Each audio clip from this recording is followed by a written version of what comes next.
Retro Ford. It's Friday roundup time. I've got a cup of tea, so that's all good.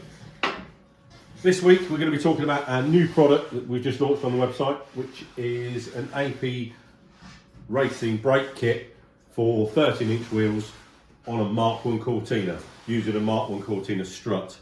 Now, the architecture on a Mark 1 Cortina strut is different to an Escort, so you can't just transfer the kit from the Escort over. So in order for us to be able to put the kit on, I've mocked this up so we can show you.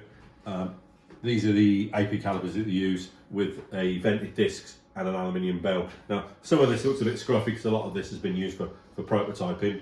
So the thing that's has made us being able to get this caliper and disc combination on the Cortina strut is we've developed this caliper bracket. So these come in the kit and also come in the kit with a hub.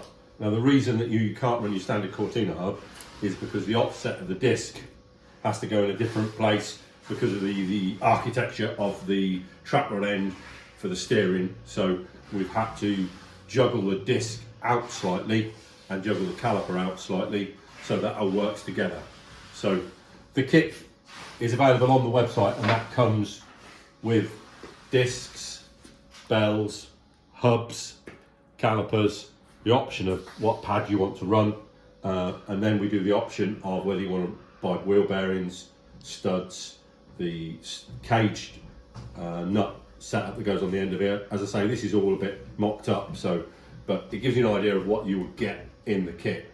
So these kits are only designed for alloy wheels. So I've got one of the Group 5 alloys that we'll be doing, and you can see, if Luke puts the camera in the back there, you can see the room we've got with the wheel on. So if you look in the back there, you can see that's a nice snug fit. So these will be up on the website with all the options, and they're in stock ready for immediate dispatch. So I'm going to finish with a cup of tea, and I think that rounds it up for this week, and I hope you all have a great weekend.